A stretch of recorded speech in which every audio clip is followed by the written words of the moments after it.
KBS 한민족 방송을 사랑해 주시는 동포 여러분, 안녕하셨습니까? 보고 싶은 얼굴, 그리운 목소리, 이소연입니다. 몸이 1000냥이면은 눈은 900냥이라고 합니다. 그만큼 눈이 중요하다는 의미겠죠. 특히 요즘에는 휴대폰 또 컴퓨터를 하루 종일 끼고 살아서 그런지요. 우리 몸 중에서 가장 혹사당하는 것이 바로 눈이 아닐까 싶어요. 우리나라뿐만은 아닐 것 같습니다. 전 세계가 비슷한 모습이겠죠. 특히 중국 같은 경우에는 청소년의 근시율이 무려 50%가 넘는다고 합니다. 청소년들의 시력 문제가 심각해지자 중국의 일부 지방도시에서는 시력 점수를 고등학교 입학시험에 포함시키기도 했다고 하는데요. 건강은 건강할 때 지키라고 너무 오랫동안 휴대폰이나 컴퓨터 사용하지 마시고요. 적절한 눈의 휴식도 취해줬으면 좋겠습니다. 자, 오늘 첫 곡 엄정화가 노래합니다. 눈동자.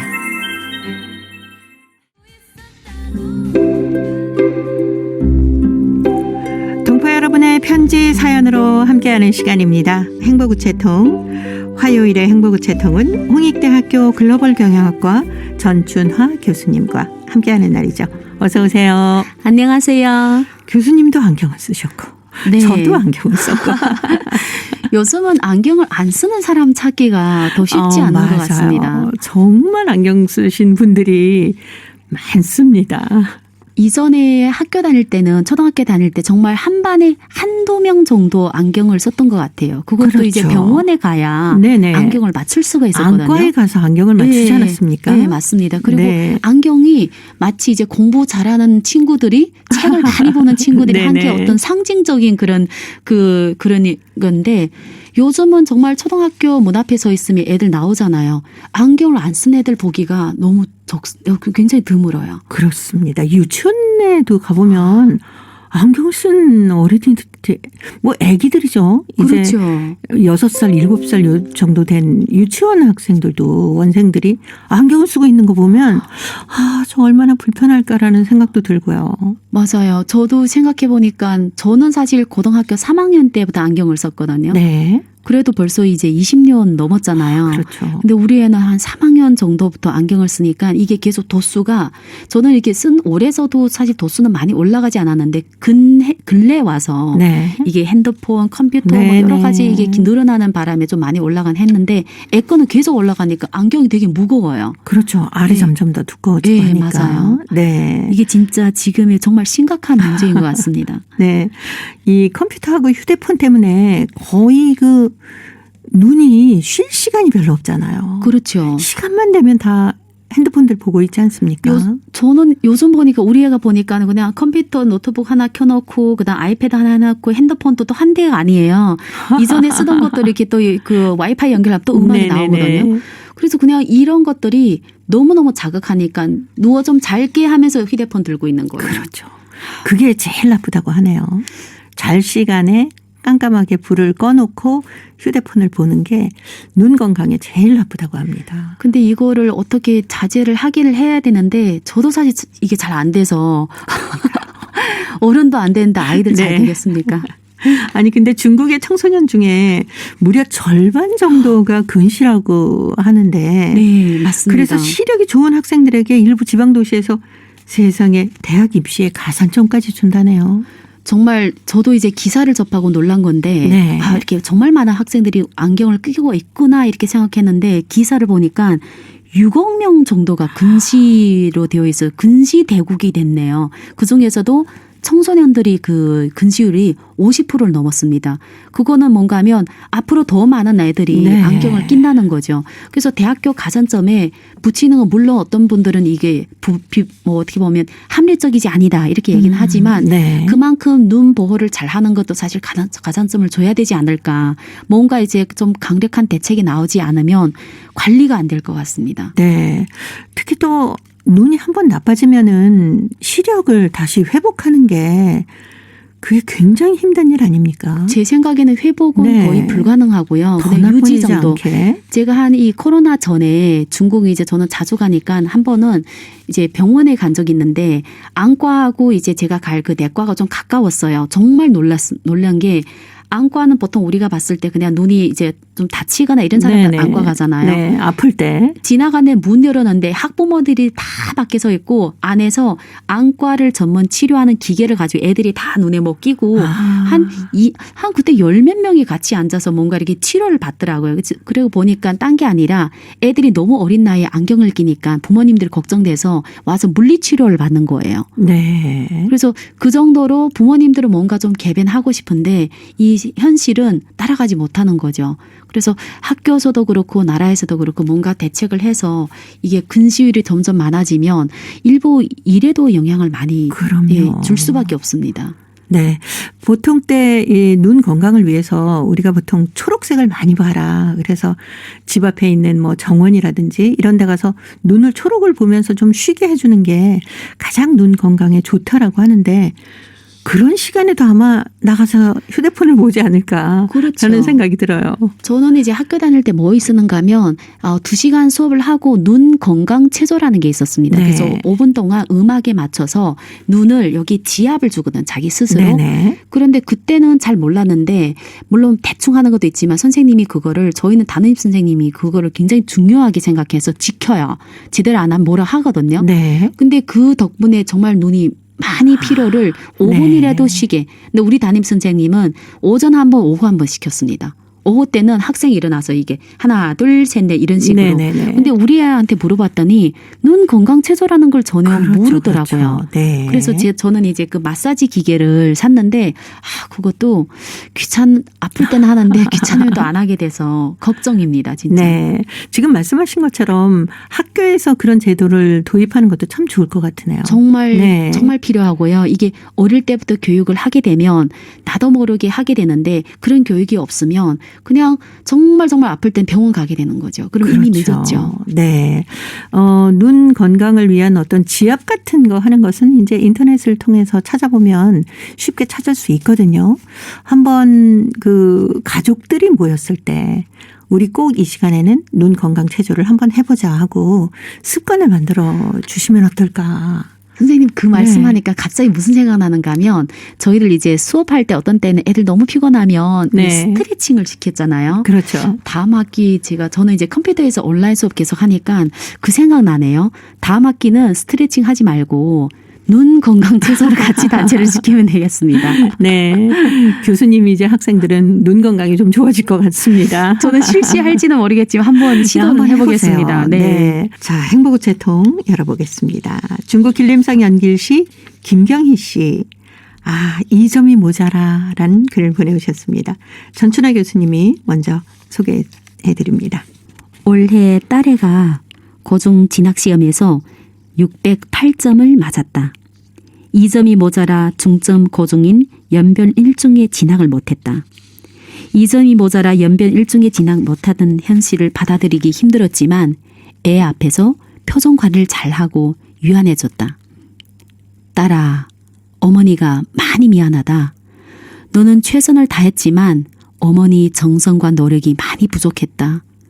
네가 고중에 가서 공부하는 동안 최선을 다할 테니 이 어머니를 믿어줘. 우리 함께 노력해서 3년 후에는 좋은 대학에 진학하자. 어머니가 왜 미안해요. 어머니는 담임 사업이 힘든데도 이 딸에게 최선을 다했어요. 내 노력이 부족했을 뿐이에요. 노력해서 3년 후에는 좋은 대학에 진학할게요. 이 딸 믿어주세요, 엄마. 그래, 나 우리 딸 굳게 믿어. 우리 딸 화이팅! 나는 딸애를 포근히 껴안고 눈곱을 적시었다. 딸애는 엉엉 소리내어 울었다. 나도 눈물이 두 볼을 타고 줄줄 흘렀다. 한바탕 울고 나니 속이 조금은 시원했다. 이튿날부터 딸애는 내가 예약해놓은 학원에 공부하러 다녔다.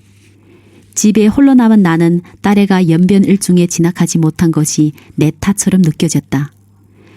중 3학년 담임인 나는 담임 공작이 바쁘다는 이유로 딸애에게 최선을 하지 못했다.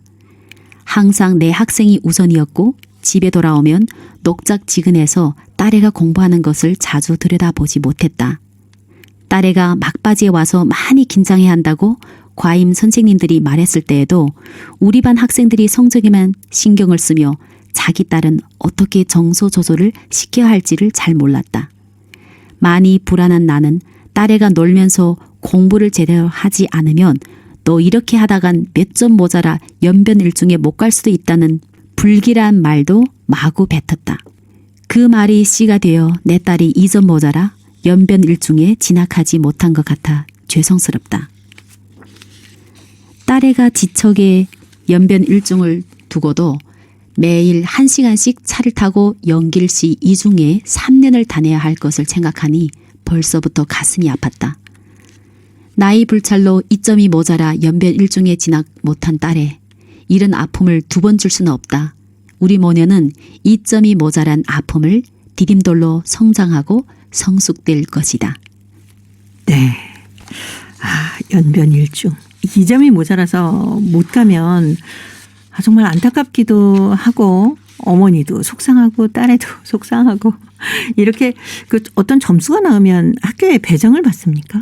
네. 중국은 중점 고등학교, 중점 중학교란 제도가 있어서 네. 연변 일중 같은 경우에는 국가 중점 고등학교입니다. 그래서 이 학교에 가는 학생들이 성적으로 예를 들어서 이 연변 지역의 모든 공부 잘하는 학생들의 성적을 시험 보고 나면 네. 커트라인, 예를 들어서 네네네. 1000명을 받는다. 뭐 몇 명 받는지는 잘 모르겠지만 1000명을 받는다는 기준에 1등부터 1000명까지 뽑는 거예요. 그러네요. 다 공부 잘하는 애들이잖아요. 그렇죠. 그러다 보니까 선생님들도 우수하고 학생들도 우수하고 당연히 대학 진학률도 굉장히 좋고 학교 분위기가 좋은 거죠. 근데 많이 모자라면 그냥 포기할 네, 수도 있는데 그렇죠. 1, 2점이 모자라는 거는 진짜 너무너무 안타깝습니다. 속상했겠네요. 문제 하나만 맞으면 올라가는 네. 거잖아요. 그래서 이 마음을 충분히 이해가 됩니다. 네. 한국은 보통 그 입학 시험을 겨울에 보거든요. 근데 중국은 새 학기가 아무래도 가을에 시작되니까 입학 시험도 이제 그 즈음에서 보지 않겠습니까? 중국의 입학 시험 보통 6월 달에 봅니다. 네. 6월 달에 봐서 9월 달에 새 학기로 입학을 하거든요. 그래서 일반적으로는 그 수능 시험 본 다음에 지금 수능 시험은 6월 7, 8 아니면 7, 8, 9 이렇게 보잖아요. 그 다음에 한 6월 중하순에 보통 이제 고등학교 입학 시험을 보죠. 그래서 학부모님들은 정말 이 시기 되면 검은 그 6월이라고 하거든요. 모든 네. 그 초긴장 상태에 들어갑니다. 뭐 중국의 입시 경쟁뿐만이 아니라 자식을 좋은 학교에 보내기 위한 부모님의 정성도 대단들 하시나 봐요. 대단하죠. 거의 이제 학생을 중학교, 고등학교 입학시키거나 아니면 대학교 입학시키면 부모님들이 먼저 이제 그 정말 자기가 대학교 가는 것보다 더 합니다. 네. 그리고 저는 요즘 영상 보잖아요. 네네. 이제 성적 나왔을 때 아이와 학부모의 그 반응하는 영상이 지금 한때 막 이렇게 유명했는데 네. 정말 부모님이 한결같이 통곡을 하세요. 성적이 잘 나와도 통곡하고 성적이 뭐 예상보다 좀 낮아도 통곡하는 네네. 게 물론 이 성적이 좋고 나쁘고에서 통곡하는 거 아니라 그 내 그 정성, 내 기대치 그리고 내 네. 그동안 쏘아놓은 그 노력 때문에 막 우는 거죠. 그래서 이 친구도 저는 분명히 네. 좋은 대학 갈 수 있다고 생각합니다. 왜냐하면 이미 연병 1중에 들어갈 수 있는 능력을 갖췄거든요. 네.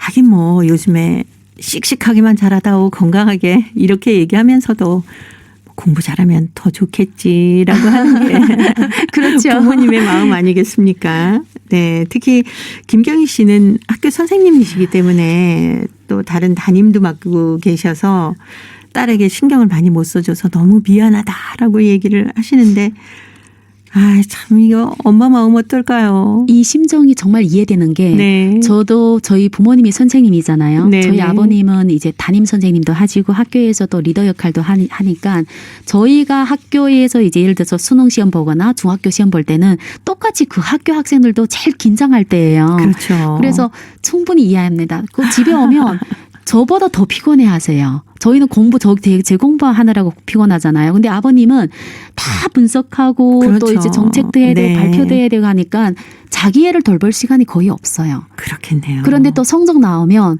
자기를 막 자책하죠.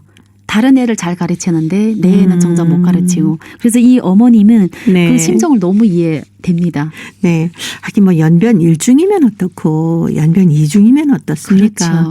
또 거기에서 뭐 스스로가 느껴서 열심히 공부하겠다고 했으니까 아마 따님이 다음에는 더 좋은 성적을 거두지 않을까 응원 보내드리도록 하겠습니다. 양희은과 김창기가 함께 노래합니다. 엄마가 딸에게.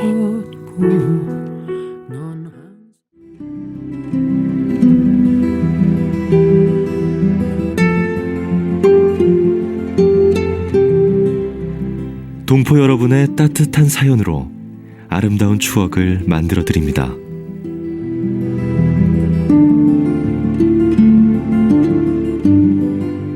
보내실 곳은 대한민국 서울특별시 영등포구 여의공원로 13 KBS 한민족방송 보고 싶은 얼굴 그리운 목소리 담당자 앞이고요. 인터넷 주소도 알려드립니다. KBS 홈페이지 www.kbs.co.kr에 접속하신 다음 라디오, 한민족방송, 보고 싶은 얼굴 그리운 목소리를 순서대로 클릭하신 다음 청취자 참여 코너에 글을 남기시면 됩니다.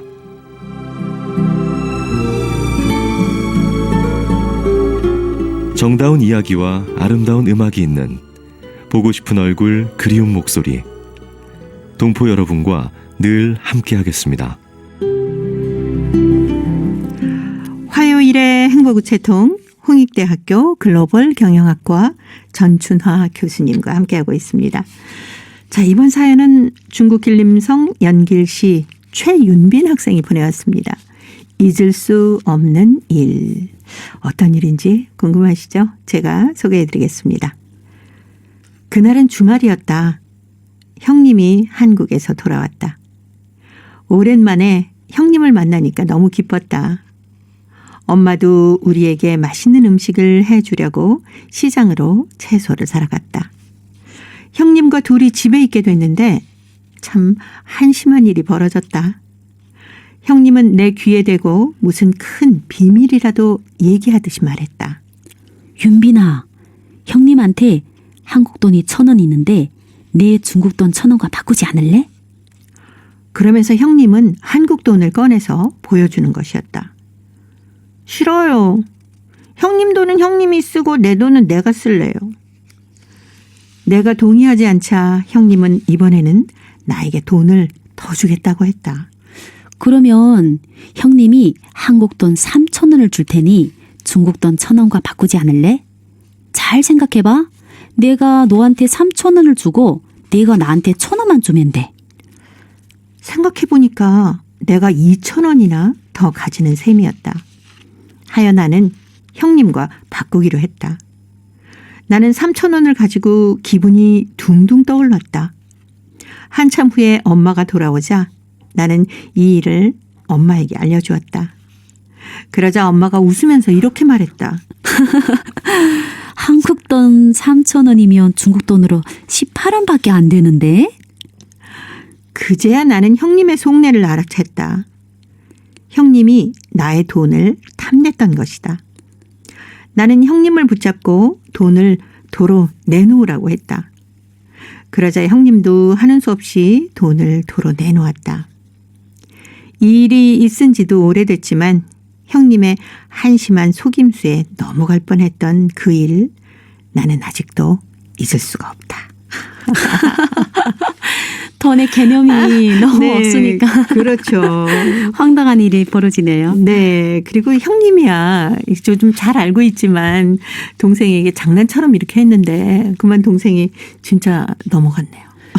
왜 그러는가 하면 이게 돈 단위가 네. 다르잖아요. 그렇죠. 그러니까 1,000원, 3,000원 하면 왠지 3,000원이 더 많아 보이는 거죠. 그렇죠. 네, 결국은 뭐 최윤빈 학생이 형님한테 속아서 3,000원하고 1,000원하고 이렇게 바꾸게 됐는데 이 사실 그 외국 돈 이렇게 쓰다 보면은 개념이 좀 다르기 때문에 어린 학생들은 금방 속아 넘어갈 것 같아요. 그렇죠. 그리고 또 돈도 사이즈가 또 다릅니다. 네. 사이즈가 다르면 왠지 더 큰 사이즈가 돈이 더 커 보이고 저는 사실 성인 됐잖아요. 그래도 네. 1,000원 봤을 때 처음에 그 값어치를 알고서도 1,000원이 굉장히 크게 느껴지더라고요. 그렇죠. 그래서 버스를 타는데 1,000원을 써야된다. 이게 그리고 또 일부 제가 아는 분들은 한국에 와서 이제 과일 사 먹잖아요. 네. 근데 이제 뭐 한 바구니에 3,000원 이렇게 하면 이 중국 돈으로 계산하면 굉장히 큰 숫자예요. 그래서 그렇죠. 아까워서 못 사 먹는 겁니다. 근데 이분들이 사실 그 환율을 모르는 거 아닌데 어쩔거나 그게 부담이 되는 거죠. 네. 뭐 사과 한 개 2,000원 이렇게 생각하면 그래서 네. 경제 교육이 어떻게 보면 시급하죠. 네. 하긴 뭐 화폐 가치를 제대로 알면은 이제 괜찮은데 어릴 때부터의 경제 교육은 정말 필요한 것 같아요. 그렇죠. 중국에서는 맞습니다. 어떻게 뭐 특별한 시키는 방법이 있나요? 뭐 특별한 시키는 방법이 있다기보다는 중국은 사실 그 한국도 마찬가지지만 설날 때나 뭐 이제 그 손님들이 집에 왔을 때 세뱃돈이나 아니면 용돈을 줄 때가 있어요. 근데 이 용돈을 어떤 부모님은 용돈을 받자마자 아이 보고 용돈을 네가 가지면 잊어버리니까 엄마가 보관할게 이렇게 하는 부모님이 있어요. 네. 그런데 어떤 부모님은 아이를 자기 스스로 저축을 하게 하는 습관이 있어요. 그래서 물론 이제 저축이 두 가지가 있죠. 하나는 집에서 이렇게 그 노트에다가 언제 어디에서 얼마 받았고 그러면 착착착 이 계산하면 내가 지금 얼마 저축이 되었다 이렇게 하는 분이 있는가 하면 또 어떤 분은 은행에다 정말 이 아이 이름으로 개설을 해서 네. 물론 엄마가 입금해 주지만 아이가 그걸 알 수 있게 그렇게 교육을 하면 얘가 이 교육에 대한 개념이 달라지거든요. 제가 이제 중국에 대학교에 있을 때는 그때는 이렇게 스마트폰이 보급되어 있지 않은데 네. 남방에서 오는 학생들이 뭘 얘기하는가 하면 주식 얘기를 하는 거예요. 오, 네. 근데 저는 사실 주식을 부모님이 주식 관련해서 하지 않았기 때문에 개념이 별로 없어요. 근데 얘네가 너무 자연스럽게 대학교 1학년인데 막 주식 얘기하니까 나중에 보니까 아이가 조금 컸을 때 부모님이 주식을 선물해 준 거예요. 아하. 그래서 얘가 주식을 조금씩 다루다 보니까 경제 개념이 선 거죠. 그래서 저는 그게 그때 굉장히 부러웠습니다. 아, 그랬겠네요. 네. 그때부터 좀 주식에 눈을 떴으면 지금 더 잘할 수 있지 않을까. 그런데 이것도 한 개의 습관인 것 같아요. 아, 네. 저렇게 하면 참 좋겠다 하는데 내가 막상 접하지 않으니까 내 아이한테도 경제 교육이 좀 적어요. 그래서 사실 저는 잘 못하고 있지만 부모님들은 아이한테 경제 교육을 어렸을 때부터 좀 많이 시켜야 되지 않을까. 네. 가장 손쉽게는 이제 용돈 기입장부터 잘 그렇죠. 쓰도록 하는 것도 좋은 경제 교육의 하나거든요. 그것도 있고 또 애가 조금씩 크면 용돈에 대해서 용도를 내가 네네. 옷을 그나 먹는데 얼마 쓰고 친구들하고 뭐 같이 이제 소비하는 게 얼마 쓰고 내 책이 얼마 쓰고 이런 거를 좀 교육시키는 그런 것도 부모님이 네. 교육을 받아야 되겠죠. 그렇죠. 네. 이승환이 불러주는 돈의 신 들으면서요. 홍익대 글로벌 경영학과 전춘하 교수님과는 다음 주에 또 뵙도록 하겠습니다. 고맙습니다. 감사합니다.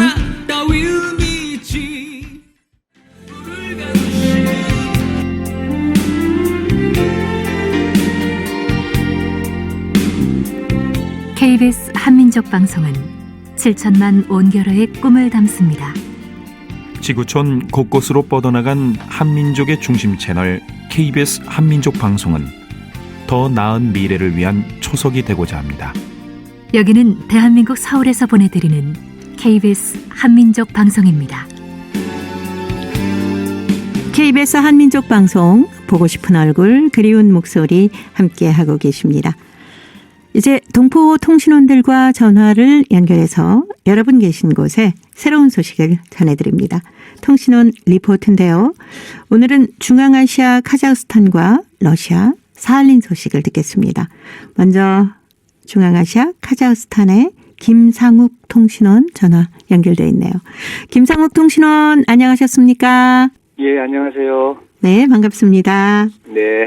여름방학을 맞으면서 중앙아시아 알마띠 한국교육원에서 한국어 집중교육을 실시했다고 하는데 자세한 소식 부탁드립니다. 알마티 한국교육원은 한국어를 외국어 교육과목으로 이제 채택하고 있는 현지 학교들에서부터 추천받은 학생들을 대상으로 34명을 추천받았는데요. 이들을 대상으로 지난달 28일부터 지난 2일까지 여름방학 맞이 한국어 집중교육 그리고 또 한국 알리기 교육을 실시하였습니다.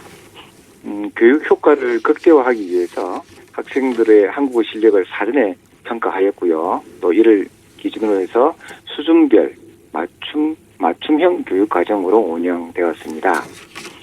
오랜 기간 또 한국교육원에서 한국어를 가르쳐온 우수 강사진들을 초빙하여 학생들의 눈높이에 맞는 재미있고 다양한 주제로 한국어 수업을 진행하였고요. 한국교육원이 이제 직접 제작한 K-팝 역사에 대한 홍보 영상, 그리고 BTS의 노랫말을 활용한 한국어 교육도 함께 이루어졌습니다. 또한 한국 음식 중 아주 여기 현지인들이 또 우리 학생들이 참 좋아하는 김밥과 떡볶이 만드는 과정을 네. 온라인으로 선보이면서 학생들이 직접 각자의 집에서 쉽게 만들어 먹어볼 수 있도록 간단한 요리 비법도 공개하였습니다. 네. 정말 다양한 강좌가 이루어졌는데 한국을 제대로 알리는 강의도 있었다면서요. 한국 그곳이 알고 싶다라는 주제로 김태환 원장이 한국의 산과 하천, 바다 등을 소개하고 독도와 동해 명칭의 바람직한 표기에 대한 학생들의 이해를 돕는 강의도 이루어졌습니다. 또한 한국이 이제 주변 국가와 어떤 관계를 맺고 있는지에 대한 이해는 한국을 더 잘 알 수 있는 계기가 된다고 설명하면서 독도가 역사적, 지리적, 국제법적으로 한국의 땅이며 특히 동해가 일본해로 표기되어 있는 우리 카자흐스탄의 이제 시콜라, 그러니까 이 중등학교라고 하거든요. 네. 중등학교 이 사회과 부도 교과서에 있는 뭐라 그럴까 일본어로 표기되어 있는 그 현지 교과서의 문제점을 또 지적을 하였습니다. 네. 그러면서 김 원장은 앞으로 한국교육원은 동해 명칭의 바람직한 표기를 위해 노력하겠다고 또 밝혔습니다. 교육 수료식에서 6명의 학생이 우수 학생으로 선정되어 소정의 장학금을 받았고요. 또 교육에 참여한 모든 학생들에게는 수료증과 함께 오는 10월에 실시 예정인 제78회 한국어 능력 시험에 응시할 경우 응시료 전액을 지원해주는 쿠폰도 발행하였습니다. 네. 이번에 장학금을 받은 한 학생은 이번 교육을 통해 한국어 좀 더 잘 이해하게 되었고 한국어 실력도 향상되었다고 말했고요. 또 다른 학생의 경우에는 코로나가 빨리 끝나서 직접 교육원에 와서 한국어 수업도 받고 한국 문화도 체험할 수 있으면 좋겠다고 말했습니다. 네. 어려우시겠지만 이런 정말 좋은 강좌가 좀 자주 마련이 됐으면 좋겠네요. 네. 네. 중앙아시아 카자흐스탄 소식 오늘 여기까지 듣도록 하겠습니다. 김상욱 통신원이었습니다. 좋은 소식 잘 들었습니다. 네, 고맙습니다. 네, 고맙습니다. 자, 이제 러시아 사할린으로 가봅니다. 배순신 통신원 전화 연결할까요? 배순신 통신원 안녕하셨습니까? 네, 안녕하세요. 반갑습니다. 네, 반갑습니다. 사할린 한국교육원에서 여름방학 맞으면서 문화교실 강좌를 개최하고 있다고 하는데 많은 분들이 참여하고 있나요? 네, 사할린 한국교육원에서는 보통 상반기, 하반기 수업이 있는데 상반기 한국어와 한국문화 강좌는 보통 2월부터 5월까지 있는데 올해는 여름방학 기간에도 불구하고 사할린 한국교육원에서 학예 문화 창작 강좌들이 개설되었습니다. 우선 매주 토요일에 한국문화 체험으로 한지 공예와 매듭 공예를 하고 있는데 6월에 2회, 7월에 3회 즉 5번 실시하고 있습니다. 그리고 6월에는 시청자가 적어서 취소했고 7월 3일 한지 공예 중급 과정을 실시했습니다. 앞으로 한지 공예 고급 과정이나 매듭 공예를 한두 번 더 하려고 합니다. 국립대 임엘비라 교수님이 관심을 가지고 전문적으로 전통 공예를 준비해 주셔서 가능했어요. 천년을 가는 한국 전통 한지의 아름다움을 체험한다면 좋겠다고 생각해서 실증해 보았다고 한국 교육원에서 전했습니다. 네. 그리고 사할린 한인 2, 3세들에게 한국 문화를 알리는 강좌도 열고 있다면서요? 네. 2세, 3세대를 대상으로 6월, 7월에 매주 토요일마다 한국 문화의 한기 교실을 열었습니다. 영지국 하신 형제 3개월 정도 사할린에 머무시는 허남풍 선생님께 수업을 하고 있는데 수업 내용은 한국어 낱말의 많은 부분을 차지하는 한자어와 전통시가 형식인 시조 그리고 역사적 인물 위인 석담과 사자성어 불꽃시 쓰기 등 공부해야 하는 부분에 대하여 수업을 실시하고 있습니다. 호 선생님이 제안으로 애국가를 사절 부르기도 하고 있습니다. 네. 한국에 영주 귀국하신 허남은 선생님이 지금 사할린에 가서 한국 문화 강의도 하고 계시는데, 자, 이 밖에 또 어떤 강좌 열리고 있나요? 또 한인, 러시아인 이웃들이 함께 어울리는 어울림 민속춤 교실을 열었습니다. 민속춤 수업은 지난 2020년 9월에도 4회 운영한 적이 있는데 이번 여름방학에 민속춤 교실은 일주일에 월, 목 2회 실시하고 있거든요. 한국춤, 유럽춤, 라인댄스, 러시아춤, 발츠 세계 여러 나라의 민속춤을 연습하고 즐겁게 어울리고 있습니다. 사할린 한국교육원 이병미 원장은 한국어를 사용하며 아리랑 앙상블 박용자 단장님의 댄스 동작이나 의상 준비 여러 가지 내용을 러시아어로 설명을 보충해주고 있습니다. 네. 자, 러시아 사할린 지역의 소식 오늘 여기까지 듣도록 하겠습니다. 배순신 통신원이었습니다. 소식 잘 들었습니다. 네. 러시아 사할린 한국교육원에서 여름방학을 맞으면서 정말 다양한 문화교실이 열리고 있네요. 우선 매주 토요일에 한국 문화체험으로 한지 공예하고 매듭 공예를 해서 한국 전통 한지의 아름다움을 체험하는 시간도 가지고 있고, 또 한국에 영주 귀국한 허남은 선생님께서 한 3개월 정도 강의를 하신다고 합니다. 한국 문화의 향기 교실을 열고 있는데 한자어나 또 전통 시가 형식인 시조, 또 위인들, 속담, 사자성어, 붓글씨 쓰기, 더구나 애국가 사절까지 부르는 것도 강의를 하고 계시다고 합니다.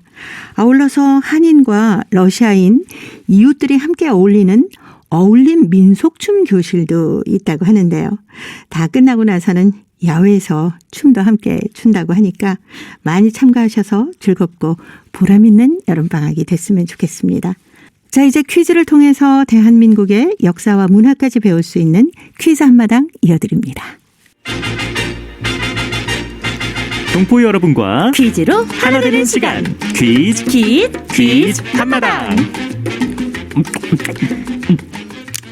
너무 맛있어. 너 또 그거 먹는 거야? 너무 맛있어. 누나도 얼른 먹어. 이거 그만 먹어. 아이, 왜 뺏어? 내 이것 줘. 내 이거. 너 또 오줌 싸려고 그래? 이거 더 먹으면 엄마한테 이를 거야. 치사하게. 다 널 위해서 그러는 거야. 누나, 나랑 내기할래? 무슨 내기? 이것이 멀리 뱉기. 좋아. 내기에서 이긴 사람 소원 들어주기. 왜 그 얘기 안 하나 했다. 단판으로 해. 알았어. 누나가 먼저 해. 입 운동을 열심히 하고. 빨리 해. 시작한다. 오, 꽤 멀리 갔는데. 자, 이번엔 선일이 네 차례야. 꼭 이기게 해주세요. 빨리 안 하고 뭐해? 지금 할 거야. 에이, 나보다 더 멀리 갔잖아. 와, 내가 이겼다, 내가. 누난 나한테 안 돼. 빨랑 소원이나 얘기해. 내 소원은 말이야. 내 소원은. 뜸들이지 말고 빨리 얘기해. 내 소원은 말이야. 이것 실컷 먹는 거야. 뭐야? 다른 건 다 돼도 그것만은 안 돼. 그것만은.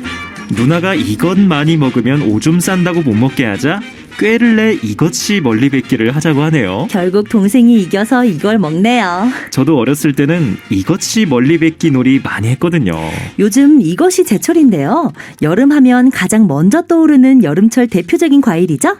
이것의 원산지는 아프리카인데 고대 이집트 시대부터 재배됐고요. 전 세계 각지에 분포된 것은 약 500년 전이라고 합니다. 우리나라에는 조선시대 연산군 일기에 보면 이것 재배에 대한 기록이 나오는데요. 그런 걸 보면 그 이전에 들어온 것 같죠? 이것의 90% 이상이 수분으로 되어 있는데요. 이것은 우리 몸의 열을 낮추고 이뇨작용을 돕는다고 합니다. 동의보감에 따르면 이것은 성질이 차면서 맛은 달고 아주 담백하고 독이 없어 가슴이 답답하고 목이 마른 경우에 도움이 된다고 합니다. 뿐만 아니라 이것 속에는 노화 방지를 돕는 라이코펜이 풍부하고요. 혈관을 확장시켜 혈액순환을 원활하게 한다고 합니다. 자, 여기서 문제 나갑니다. 여름철의 가장 대표적인 과일 중 하나인데요. 꽃말은 큰 마음이라는 뜻을 갖고 있습니다. 초록색 겉껍질에 검정색 줄무늬가 있고요. 속은 빨간데요. 이것은 어떤 과일일까요? 자, 보기 드립니다. 1번 수박, 2번 박쥐, 3번 호박. 정답을 보내주신 분 가운데 일주일에 한 분 추첨해서 소정의 상금이나 상품을 보내드립니다. 퀴즈 한마당 지금까지 성우 유선일 한희정이었습니다. 네, 여름이면은 저도 이거 참 자주 사다가 먹습니다. 요즘에는 비닐하우스에서 이것을 재배하기 때문에 여름뿐 아니라 사실 사시사철 즐길 수가 있지요. 냉장고가 없던 시절에는 이것을 우물이나 시원한 계곡물에다 띄워서 먹기도 했었습니다. 여름밤에 저녁을 먹고 평상에 앉아서 온 가족이 둘러앉아서 이것을 먹곤 했는데요. 이것 한 통이면 정말 시원하고 배가 부르죠. 이것은 그냥 먹는 것도 맛있지만은 요즘에는 이것을 활용한 다양한 디저트가 나오고 있더라고요. 이것을 갈아서 만든 주스도 있고요. 이것에다 사이다를 넣어서 만든 이것 화채도 별미입니다. 요즘에는 또 이것 빙수도 나와 있어서 인기를 끌더라니까요. 이것은 한여름에 어떻게 먹어도 참 맛있습니다. 여름에도 이것 드시면서 시원하게 그리고 건강하게 여름 나시기 바랍니다. 정답은 찾으셨죠? KBS 홈페이지에 접속하신 다음에 라디오 한민족 방송 보고 싶은 얼굴 그리운 목소리를 순서대로 누르시면은 청취자 참여란이 있습니다. 여기에 정답도 적어주시고 또 이것에 얽힌 행복우체통의 사연도 기다리고 있겠습니다. 고려인들의 역사를 재조명하고 그들의 삶의 애환을 살펴보는 시간 고려인 이야기. 사단법인 고려인 마을 역사유물전시관의 김병학 관장님 전화 연결해서 만나 뵙도록 하겠습니다. 김 관장님 안녕하셨습니까? 네, 안녕하십니까. 네, 더운 날씨에 건강하시죠? 예, 덕분에 잘 지내고 있습니다. 네, 중등학교 교원을 양성하기 위해서 고려사범대가 1931년 9월 1일에 설립이 됐지만 그리 오래가지는 못했잖아요. 네, 그렇죠. 강제 이주 때문에 그러지 않았습니까? 그렇죠. 사실은 강제 이주 때문에 연해주에서 우리 고려인들이 살던 삶 자체가 송두리째 뿌리 뽑혔고, 네. 당시에 연해주에서 우리 고려인들이 이루겠던 아주 그 수준 높은 어떤 정신문화라고 할까요? 민족문화 그 유산들도 정말 한순간에 와해가 되어버렸죠. 그 중에 가장 대표적인 게 고려사범대학교인데, 네. 당시에 연해주에 우리 고려사범대뿐이 아니라 우리 고려인들의 어떤 문화기관으로서는 신문사도 있었고, 네. 또 극장도 있고 여러 가지 기관들이 있었는데, 그것들은 강제이주 돼가지고 우여곡절을 겪으면서 살아남았지만은 참 대학은 가가지고 그 기능이 마비돼가지고 예. 가장 중요한 기관이 내색하게 됐습니다. 그렇죠. 강제 이주 모든 것은 사실은 강제 이주로 이렇게 시작이 된 거죠. 네, 그러네요. 왜 고려인들이 강제 이주를 당했는지 그 당시 얘기를 좀 들려주십시오. 물론 강제 이주의 그 원인과 이유에 대해서는 여러 가지 그럴듯한 이야기도 있고 또 어떤 부가적인 이야기들도 있습니다. 예를 들어서 부차적인 이야기로는 중앙아시아 황무지를 개발할 필요가 있었는데 네. 농업에 이렇게 능한 우리 고려인을 이주시켜서 개발하는 게 유리해서 뭐 그랬다는 이야기도 있고 또 뭐 그 외에 여러 가지 뭐 국제 정치적으로 소련이 연해주의 안정을 취하기 위해서 뭐 여러 가지 그런 이야기들이 있습니다만은 소련이 내건 그 가장 그 명시적으로 드러낸 이유가 고려인들이 일본인과 구별되지 않기 때문에 잠재적으로 첩자가 될 가능성이 있다. 그러니까 아하. 정말 터무니없는 게 네. 현행범도 아니고 잠재적으로 그럴 위험이 있으니까 미연에 방지한다. 이건 뭐 세상에 그런 그 인권 탄압과 그런 그 비극이 어디가 있습니까? 그렇죠. 그것을 구실로 연해주 지역, 극동 지역에 살던 우리 고려인들 그 20만을 한꺼번에 이렇게 강제주를 시켰고 그 과정에서 고려 사범대도 이렇게 강제주 당하면서 정말 가장 큰 민족사의 손실을 입게 됐지요. 이 대학 때문에. 네네. 뭐 강제 이주가 되면서 고려인들의 역사나 문화도 정말 심각한 타격을 입었겠네요. 이제 심각한 타격을 입었는데 네. 그건 이제 몇 가지로 살펴봐야 될 것 같습니다.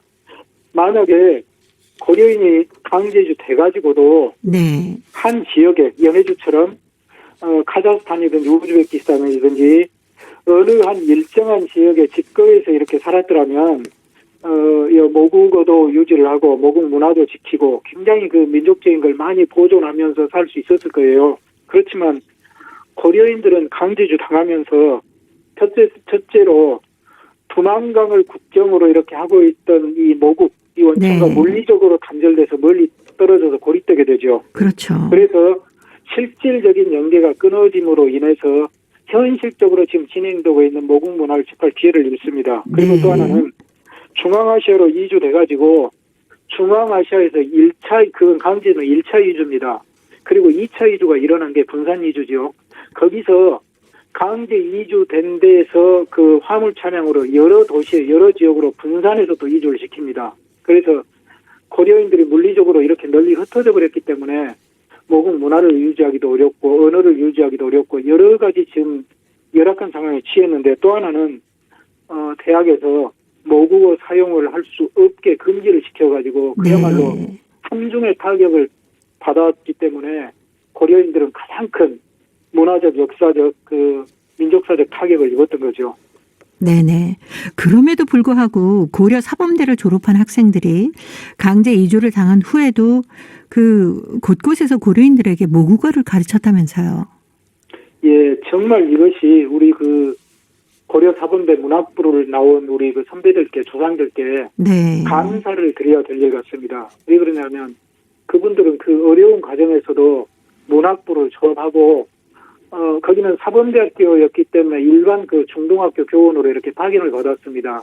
근데 그 당시만 해도 강제주 돼가지고 몇 년 어간까지는 고려인 집거지에 그 고려인 협동농장이나 집단농장에서 운영하는 고려인 학교가 있었습니다. 네. 그래서 당연히 그 당시 학생들은 러시아어도 잘 몰랐기 때문에 모국어 교육이 필요했고 그래서 그분들이 모국어도 가르치고 또 러시아어도 가르칠 수밖에 없고 가르쳤지만은 그분들이 가르치면서 또 학교가 자연스럽게 폐교되자 그분들은 개인적으로 문학 작품을 써서 신문사에 투고하거나 또 가능한 분들은 모국어 신문사로 이렇게 기자로 들어갑니다. 네. 그렇게 해가지고 끊임없이 또 일부는 고려극장에 극작가로 들어가고 그렇게 함으로써 모국 문학을 이분들이 중앙아시아에서 지키고 정말 척박한 중앙아시아에서 모국 문학의 횃불을 들고 소련이 해체되던 1990년까지 달려왔기 때문에 네. 지금의 고려인